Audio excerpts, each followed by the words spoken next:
Have you ever felt that your home, the place that holds your furniture, your habits, your comforts, somehow no longer feels strong enough for the pressure and speed that life is starting to throw at you? Because that is the real question for 2026. Not if your house is pretty, not if your cushions match. The real question is whether your space is actually prepared for the kind of year that is coming. Because 2026 is not a sleepy year. It is not an emotionally quiet year either. Let me ask you two simple questions. If the world in 2026 gets faster, hotter, and more intense, do you think the same home you have now will still support you? Or do you think it might start to feel like a pressure cooker? And if your home is where you are supposed to recharge and get your strength back, what happens when that space is built for a slow Sunday drive, while life outside has become a racetrack? Stay with me because I'm going to show you why 2026 is a year where a weak home setup becomes costly, walk you through the foundational upgrades your home needs first, and show you how to work with the energy of 2026 so the year helps you instead of burning you out. Now, let's reset how we think about this. A new year is not just about adding a few lucky items and hoping for the best. A year like 2026 requires you to be honest about your home structure. Why? Because 2026 is the fire horse year. Think of it like this. We are already in a fire era that lasts for 20 years called period 9. Now, in 2026, we get a fire year inside this fire era. It's like putting a turbocharger on an already powerful engine. Everything gets amplified.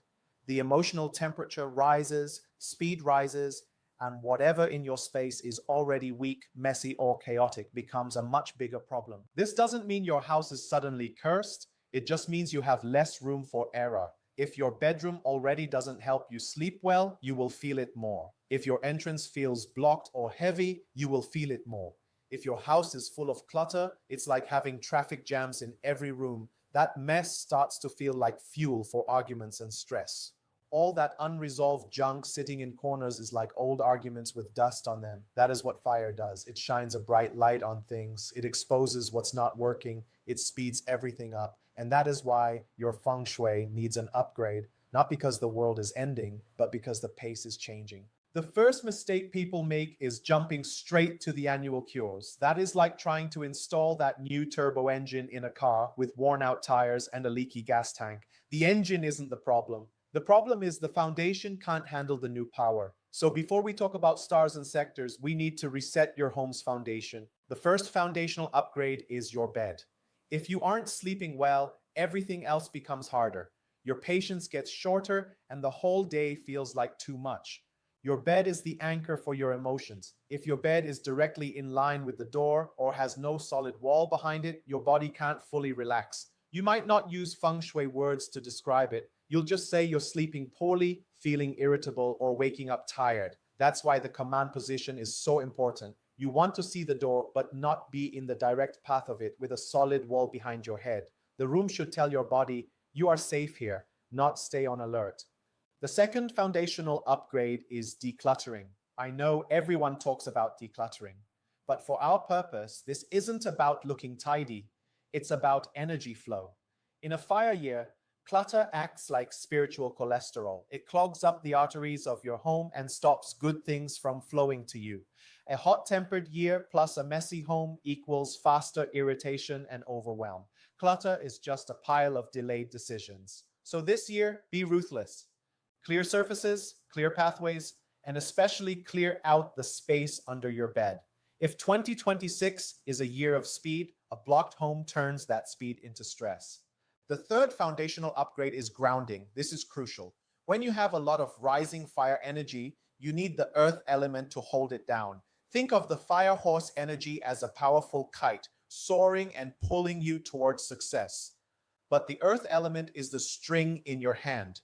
Without that string, the kite just gets ripped away by the wind. In your home, this means bringing in earthy tones, solid textures, and stable layouts.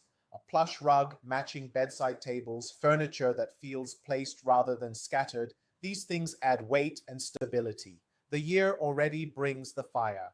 Your home's job is to help you channel it, not add more fuel to it. Once your foundation is solid, then we can talk about the annual cures. For 2026, where these energies land is important. A difficult energy in a key area becomes a bigger problem, and a good energy becomes more useful.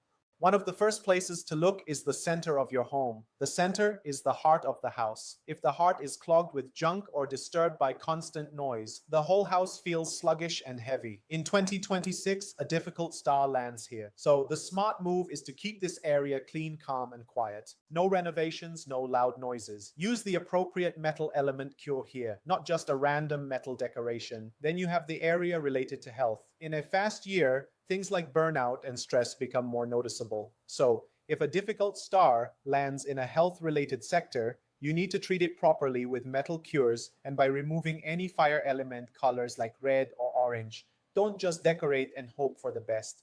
And of course, there are the exciting sectors for prosperity and opportunity. But even here, slow down. Activating for wealth is not the same as making a room feel frantic. You want to invite opportunity, not scare it away with too much noise. In a prosperity supporting area, let the room feel alive but not hysterical. Let it feel bright but not aggressive. This is important because the easiest mistake to make in a fire year is to overdo it. People feel the intensity, so they start adding more red, more bright lights, more activation, as if they can outfire the year itself. That is not a strategy. That is just emotional decorating. The smarter move is to create balance. If the year has speed, your house needs steadiness. If the year has heat, your house needs calm. This is what an intelligent feng shui upgrade looks like. Of course, not everyone experiences a horse year the same way. Some people will feel more friction. The answer isn't to panic. It's to add support, more calm, better rest, stronger cures where needed. If your home's foundation is already weak, the problem isn't just your personal chart. It's that your whole support system is down. And if you are someone who is naturally aligned with the year, don't get careless. This is another trap.